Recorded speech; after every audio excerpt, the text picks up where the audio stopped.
সম্পূর্ণ কোরআন শরীফ যে ছোট্ট শিশুটা লিখেছে তার হাতে রাখতেই কষ্ট হচ্ছে। লিখতে কি কষ্ট হয়েছে? জি না, কোরআন যেহেতু অনেক মধুর বাণী, সেহেতু আমার লিখতে কোনো কষ্ট হয়নি, আল্লাহর কালাম যেহেতু। আচ্ছা, আমি কি তোমার কাছ থেকে একটা আয়াত শুনতে পারি? অবশ্যই।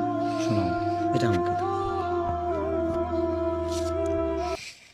يا عبادي الذين آمنوا إن أرضي واسعة فإياي فاعبدون كل نفس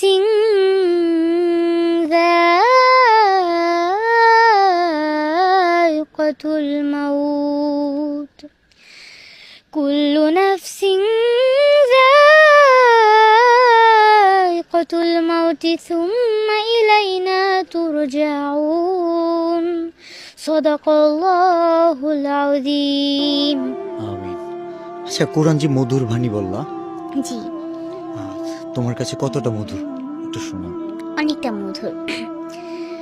কুরআন মধুর বাণী, আমি যখনই শুনি আমার মন ভরে যায়।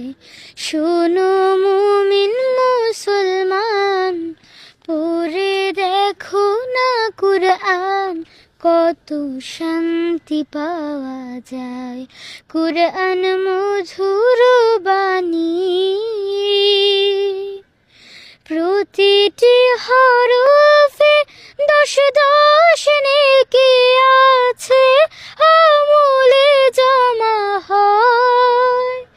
পাপের খাতা হতে পাপ যায় তোমার হেঁটে, নেকিতে হয় বোঝায়।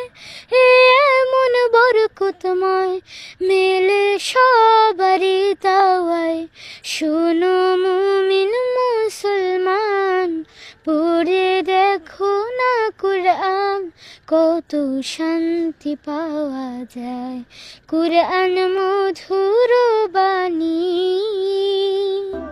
মধুর বাণী যে আমাদের শোনালো, ছোট্ট একটা শিশু যে কিনা শুধু এই বাণীগুলো পারে এমন না, সে নিজে লিখছে। দেখেন তার লেখাগুলো, একটু একটু একটা করে পাতা নাও তো তুমি। নিজের হাতে লিখছে একদম, সবগুলো তোমার হাতে লেখা। জি, সম্পূর্ণ কোরআন শরীফ 30 পারা আমি সম্পূর্ণ নিজে হাতে লিখেছি। আমি তো তোমার সম্পর্কে অনেক কিছু জানি, তো অডিয়েন্সের উদ্দেশ্যে বা অডিয়েন্সকে জানানোর জন্য কিছু প্রশ্ন করি আমি। জি, তোমার এখন বয়স কত? আমার বয়স 9 বছর। 9 বছর। কোন ক্লাসে পড়ো? ক্লাস